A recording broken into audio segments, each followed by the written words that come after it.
Today, we get another installment of the glorious series of Pokemon cards picking my Go Battle League team. My name is HomeSliceHenry, and where we left off in episode 3, honestly, things did not go as planned whatsoever. It started off with Infernape putting in some serious work, forcing us to a decisive Game 5 where unfortunately the team fell short. I was forced to spin the wheel of punishment, and that sent me to a snowbank where I was unable to leave until I won a game of Go Battle League. But thanks to a snowbank themed Pokemon, Abomasnow, and a perfect undercharge, we were able to escape after only one battle. So today, we return to this series, but this time with a twist. Today, I'm not opening physical card packs, but rather, I'm going to be opening the new sets in Pokemon TCG Pocket, Space-Time Showdown, and I'm going to have to build my Go Battle League team using a team built of one Dialga pack and one Palkia pack. Today, I am going to be opening some of the new booster packs in Pokemon TCG Pocket. I'm going to be opening one of each of these booster packs, and then I'm going to have to build a competitive team in Pokemon Go Battle League only using Pokemon that I got from these cards. So today, I'm going to be starting off with Dialga. There's a lot of very good cards in here. Granted, Dialga not Great League eligible, so we'll be aiming to get some Pokemon in the 1500 combat power format. Starting off with a very familiar Pokemon for those who do watch this series, Tangrowth. I'm going to take a peek.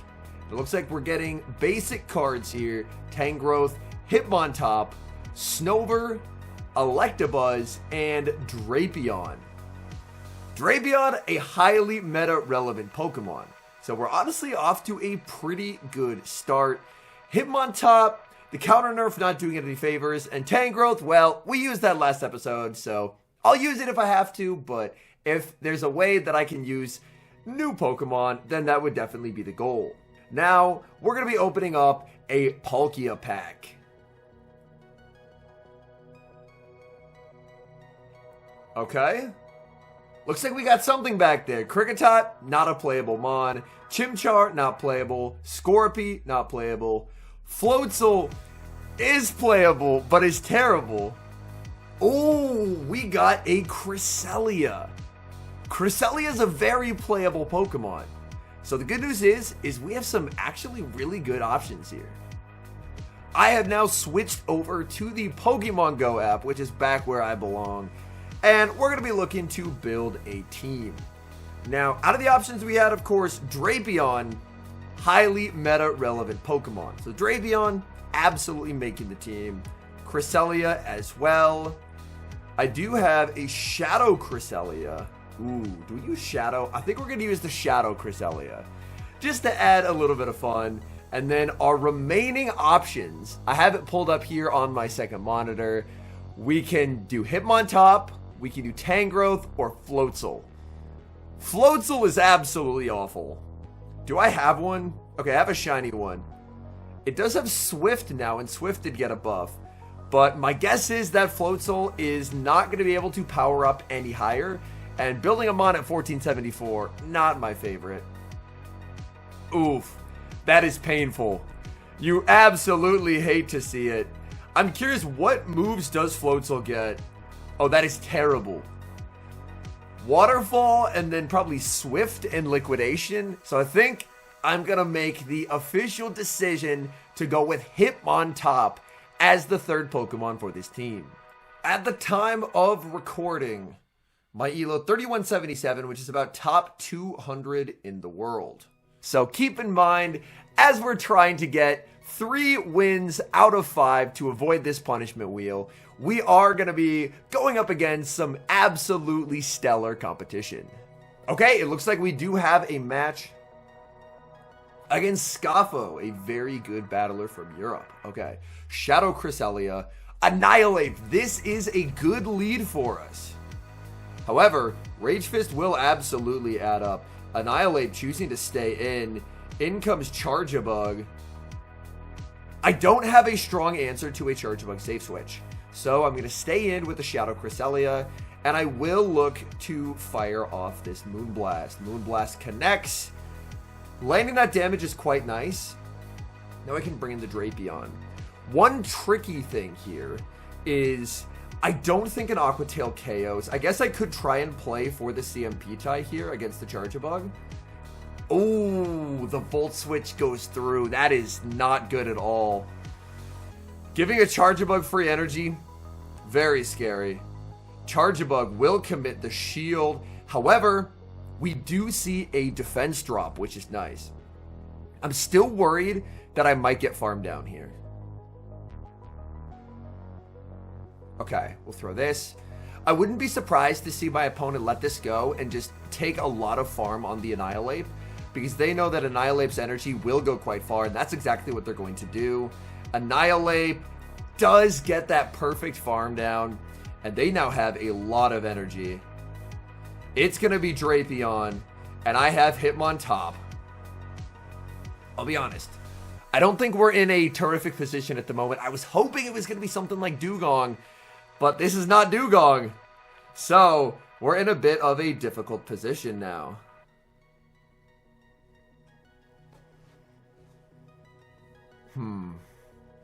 I really do want to try and get myself low here. I think I will triple Axle, because this covers for whether my opponent shields or whether they don't shield. Okay. Oh, this is bad. They get even more energy. I'm going to have to tank one. I will have to tank one. But I think I'm just going to get very outpaced here. Oh my goodness. I'm getting torn to shreds by these counters. Shadow Cresselia is so frail.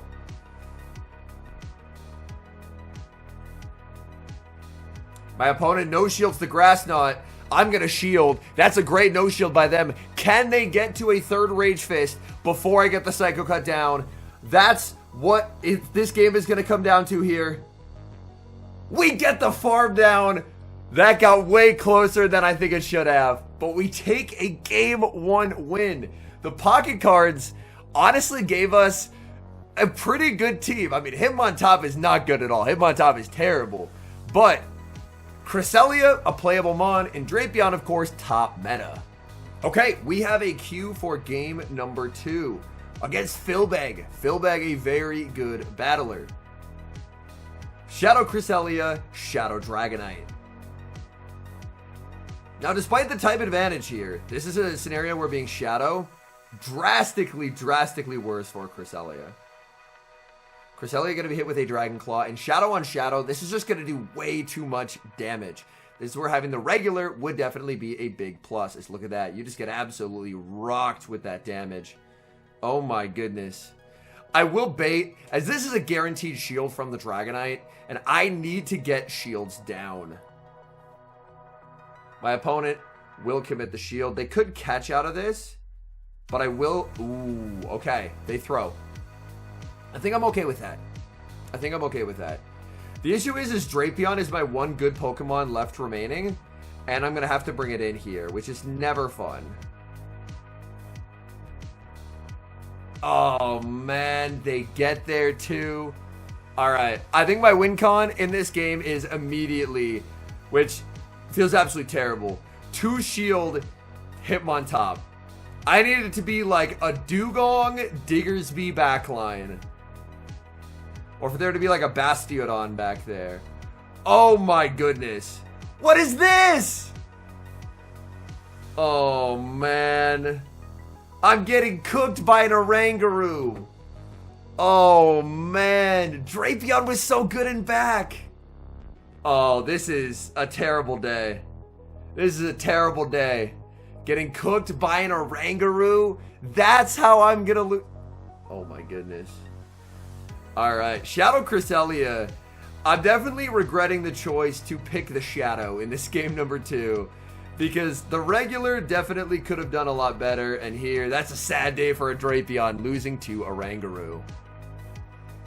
We got a game 3. Oh my goodness, and it's against a battle that I'm actually familiar with. Okay, pretty decent lead. Bibarel is very frail. Oh my goodness, we see a switch out, and this is honestly perfect for me. Because I can align that Bibarel onto Hitmontop later. I think Hitmontop might actually do something in this game. That's great news. It never does anything. I'm very excited for Hitmontop to actually be able to do something here. So this is very exciting. Okay. Amoonguss is very bulky. I don't think I'm going to be able to pick up a knockout with an Aqua Tail here. Question is, how greedy do I get? I'm going to get greedy, and I'm going to immediately regret it. But I'm going for the greedy play. I am. Greedy play. Aqua Tail. They survive. That's a bit tragic, if we're being honest. Ooh, no. They make the Grass Knot. It KOs. But I will get energy on Cresselia. And this means that my opponent can't bring in Bibarel. They need to bring in Decidueye. So this, in a weird way, worked out. Because this is absolutely where I need to see Decidueye on this team. Decidueye shields up the Moonblast, and that's not good news for me. As my goodness, I am getting deleted. All right, I'm gonna need Triple Axle to pick up a knockout here.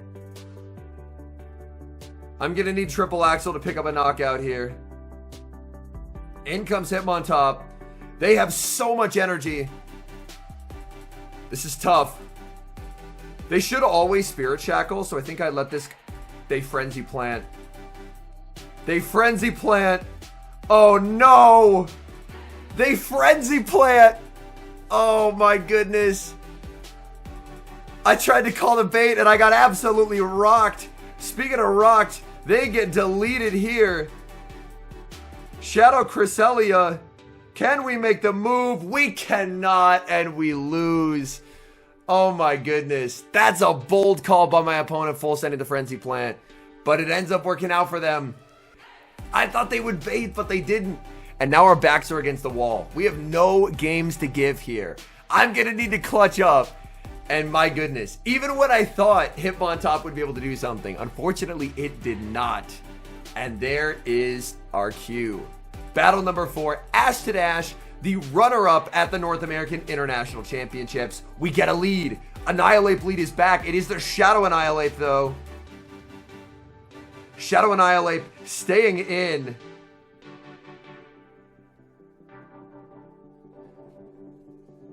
I'm more than happy to shield here. I know Shadow on Shadow, Grass Knot's going to do a ton, and Rage Fist will obliterate me. So I absolutely have to shield this. That is not even a doubt in my mind. I saw how much a regular Rage Fist did. I absolutely have to shield this. Okay. I'm just going to CMP tie them again. Look at this. We're at the same HP. I'm hitting for super effective. They're hitting for resisted. That's the power of Shadow Annihilate. Now my question is, do I anticipate them to switch out and catch? Because Rage Fist is straight 6. But Grass Knot, 665. I guess I could do 5 and watch for a catch. I think that's what I do.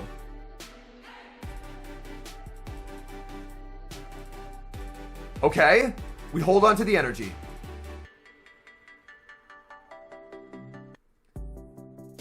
Holding on to the energy there is big.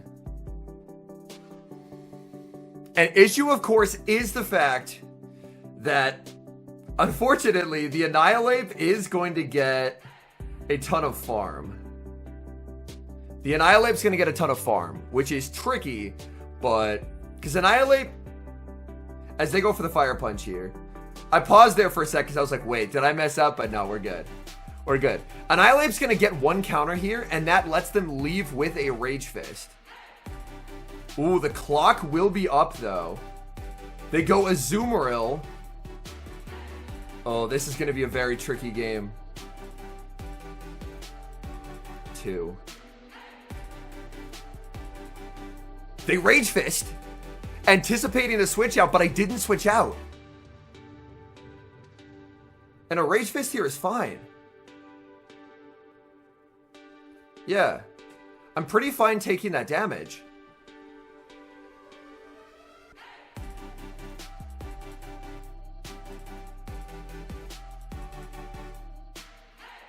We get to land a Grass Knot, which is incredible. This is going to force Azumarill's energy. Shadow Grass Knot, huge damage. And the miscount. They lost track of how much energy we had. We get the Shadow Grass Knot. We're gonna take the win. Because that does not KO, but Azumarill can never hold 2 charge attacks. Ice Beam is 55 energy. So, they're not in a position where they can throw and then have another move for the Drapion. So, we're good. We're going to a game number 5. You love to see it. Okay, we have our cue. Game number 5. All right, this is a tough opponent. Shadow Cresselia, Starmie. This is a great lead. I have 2 things that do very, very well here.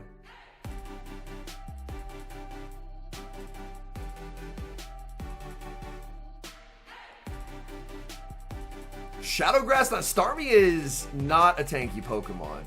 So Grass Knot would inflict some serious damage. Alright. Surf's gonna do a lot though. Surf is gonna do a lot of damage. I think I can overfarm anticipating a switch out here. I think that's my play. Okay. Can't do that quite yet.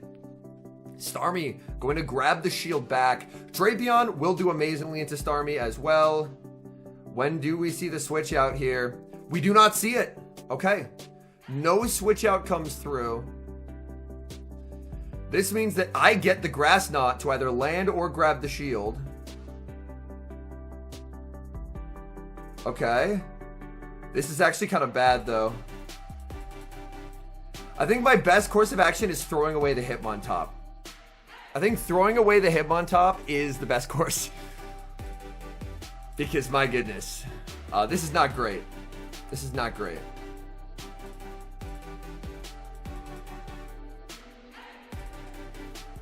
We'll go for Triple Axle.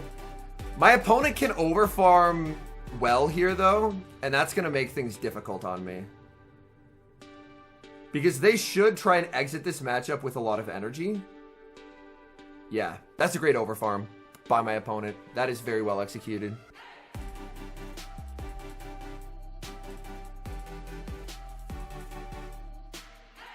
Oh man, this is tough. Because we get denied. This is only a Sludge Bomb though. You can't hold a Sludge Bomb and an Earthquake, so my opponent blind threw a Sludge Bomb. So that's fine. Starmie switches in. That is going to pressure the final shield.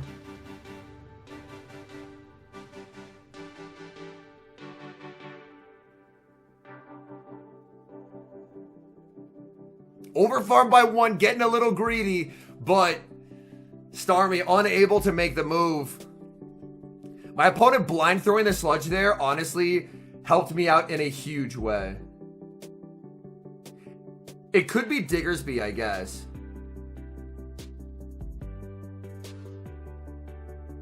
Not Diggersby. Or at least they brought in the Clodsire, so we still don't know what they have back there. Okay, come on. Aquatail picks up the KO. Guzzlord in the back! Moonblast would have one-hit KO'd, and we take the win! We take the win! We avoid having to spin the Wheel of Punishment. You absolutely love to see it. This team, I definitely had a pretty big advantage compared to a lot of other teams where I was stuck running stuff like Roserade Heatmor Core. Shadow Drapion, it's the best Pokemon in the Great League. And Cresselia is still okay. Hitmontop, of course, pretty terrible, unfortunately. The counter nerf really hurt it, as its pacing is just not what you're hoping to see. I'm just super thrilled. Not having to spin the Wheel of Punishment. This means that the new thing that I added to the Wheel of Punishment will not be known until I have to spin it next. So thank you guys so much for watching. We survived. Thank you, TCG Pocket, giving us a team that we were able to get 3 wins with. And I will see you guys in the next one.